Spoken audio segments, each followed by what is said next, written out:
Muy buenas noches, Paco, para ti, para toda la audiencia de Mega Noticias. Hoy estamos en modo reportero. ¿Por Nos qué? detuvimos aquí en la Platícanos. carretera. Ajá. No, porque estamos aquí al aire libre, nos detuvimos en la carretera para rendirte el reporte y a nuestros amigos de la audiencia. Pues explicarte un poco sobre el plan B. Ajá. En caso de que se rebote la reforma constitucional, que la rechace la mayoría, Sí. de los legisladores de oposición, que no acompañe el PAN, el PRI, el PRD y Movimiento Ciudadano, bueno, pues avanzaríamos con una legislación secundaria. La reforma constitucional tiene 7 ejes, dentro de los que destacan pues tener una democracia menos costosa, Ujú. reducir el financiamiento a los partidos políticos, la modificación también de las estructuras del Instituto Nacional Electoral, del Tribunal, la eliminación de los organismos públicos locales electorales, que son los minines que existen en cada estado, y de los Ujú. tribunales electorales de las entidades federativas, ajustes de tiempos y espacios en radio y televisión, voto electrónico y reducción de legisladores a nivel local. Sí. Tenemos cerca de 1.500 diputados en el país, regidores en los ayuntamientos y síndicos, Paco. Entonces, en menor alcance, pero el plan B da para que en todos estos ejes pueda haber un avance, por lo menos parcial. Te pongo el ejemplo del financiamiento a partidos políticos. Lamentablemente, la cláusula que define cuánto se lleva cada partido político, la fórmula de la multiplicación del 65% de la UMA por el Padrón Nacional de Electores y luego la Ujú. división en 2 franjas de presupuesto igualitario y equitativo, 30 y 70 para los partidos. Eso está en la Constitución. No Ujú. podríamos modificar cuánto le dan a cada partido, pero sí podemos ajustar cómo se gastan los partidos políticos los recursos. En el tema del voto electrónico podría recuperarse enteramente la propuesta del presidente. Sí. Vemos un área de oportunidad importante para los migrantes, para que nuestros paisanos puedan votar a través de este mecanismo. Hoy el voto por servicio postal o en las representaciones consulares les resulta incómodo, riesgoso, en el caso de acercarse a las representaciones consulares por el temor también a las redadas, y muy caro para nuestro país. El voto electrónico sería ideal para nuestros paisanos. Funcionó bien en Brasil y podríamos avanzar paulatinamente en algunos estados de la República, algunas elecciones locales, las intermedias del 27, de tal forma que en 2030, si funcionó bien el proceso de este sexenio, pues entonces pudiéramos tener elecciones por urna electrónica de manera total. Los ajustes en los congresos locales y en las alcaldías por el número de regidores se pueden Sí. desarrollar a nivel de legislaturas locales. Y Ujú. aquí ya tuvimos un ejercicio en el Estado de México que tuvo una reforma hace algunos años para reducir el número de integrantes de los cabildos. Había municipios que tenían hasta 3 síndicos y 20 regidores con salarios muy similares a los que reciben los diputados, senadores o el presidente de la República, e incluso superiores. Por eso mismo nos extraña ahora el voto en contra del PRI, porque esta fue una propuesta que ellos impulsaron mucho en el Estado de México y que incluso presumieron como un ahorro que generó recursos para los municipios para que pudieran prestar los servicios públicos. Ujú. Recordar que Morena tiene mayoría en 19 congresos locales, eso se podría impulsar desde los congresos de las entidades federativas y compactar áreas del Instituto Nacional Electoral que parecen pues inútiles en el sentido de que se duplican funciones y se Ujú. estorban incluso en los trabajos. Están separadas las funciones, por ejemplo, de capacitación y de organización en 2 estructuras burocráticas muy obesas.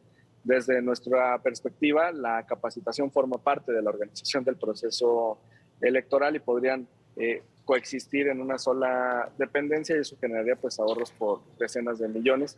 Y también en el caso de los tribunales locales, pues hacer optativo para los ciudadanos que acudan a la justicia local antes de ir a las instancias federales. Paco, y son algunos de los aspectos que podríamos abordar en legislación Son, secundaria. son 7 leyes secundarias, así como las fuiste mencionando. Hay una que me llamó la atención cuando hablabas de la cancelación de la duplicidad entre el INE, los Sí, soples y todo esto. A ver, déjame preguntarte, Hamlet, ¿se ha pensado en el impacto que generaría en el desempleo? ¿Cuántos trabajadores tienen en este momento el INE y los soples y el tribunal? sí. El instituto a nivel nacional tiene cerca de 10,000 y deben de existir un número similar en los soples. Exacto. Pero los beneficios, sí, los beneficios son múltiples. En la página 720 del dictamen, te lo voy a enviar, viene si me permites, viene la opinión del Centro de Estudios de las Finanzas Públicas de la Cámara de Diputados. Es un órgano técnico, no es político. Sí. Y el cálculo que ellos han hecho es que el ahorro en el primer año por estos ajustes, en caso de que pasara la reforma constitucional, sería de cerca de 13,000 millones de pesos. Con las reformas secundarias, los cálculos que hemos hecho es que podría darse un ahorro de cerca de 3,000 millones, que de todas formas pues, es una cantidad importante. Y recordar que estos recursos siempre se destinan en proyectos de infraestructura relevantes o en derechos sociales también, en becas y apoyos para los adultos mayores, para los jóvenes. Este año no solamente se destinaron recursos para Dos Bocas, el Tren Maya, también el canal interoceánico de Oaxaca. Hay proyectos importantes que vienen para el 23 para otras entidades. En el caso de Sinaloa, por ejemplo, 10,000 millones de pesos para la presa Santa María. En el caso de el área de la laguna de Torreón y Gómez Palacio, en Durango, cerca de 8,000 millones de pesos para un proyecto de agua saludable que resolvería este problema. En el caso de Jalisco, 4,700 millones para la presa El Zapotillo, que dotaría de agua a la zona metropolitana de Guadalajara por 40 años. Es decir, un proyecto de estos te genera mucho más empleo y dinamiza la economía de lo que actualmente una estructura burocrática que tiene gasto. Totalmente de acuerdo, Hamlet, sin duda, pero los que trabajan en el INE o en los soples no van a trabajar en estas obras. Ahí quedaría pendiente, valdría la pena verlo. Hamlet, el tiempo, y yo sé que estás viajando, se nos viene encima. Te conmino, si es posible, la próxima semana volver a platicar ya sobre lo que esté aconteciendo en la Cámara de Diputados. Claro que sí, Francisco. Vamos a estar este domingo 27 en la marcha convocada por el presidente de la República del Ángel al Zócalo. Sí, justamente te daremos nuestras impresiones al respecto. Hay decenas de miles de ciudadanos que van a estar ahí. A ver, eso me llama la atención. Déjame por último, tú traes el tema muy a punto. Decenas de miles dijiste, ¿verdad? Pero de mi entidad. ¿Cómo se van a movilizar? ¿Cómo financian esa movilización? El pueblo de México se organiza y se moviliza de manera voluntaria, Paco. En las colonias, en los comités seccionales, vecinales, se organizan para poder contratar un autobús entre los vecinos y viajar a la Ciudad de México. Y van a estar presentes de todos los rincones del país. Obviamente los que lleguen de más lejos, pues imagínate, de Baja California, de Tijuana, pues creo que es más de un día en autobús, es más cómodo viajar en avión y lo harán en menor proporción. Quienes residan en la zona metropolitana de la Ciudad de México, pues llegarán muchos de ellos en transporte público, en metro, en metrobús. Así sucedió también en la marcha del 13 de noviembre y nadie obstaculizó ese ejercicio de libertad.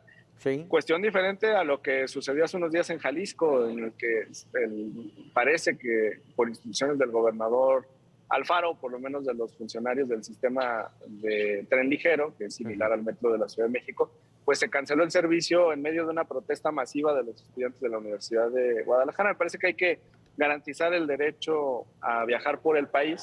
Eso está en la Constitución y también la libre manifestación de las ideas, Francisco. Cosas de políticos. Hamlet, te agradezco como siempre. Buen viaje y estaremos en contacto la próxima semana.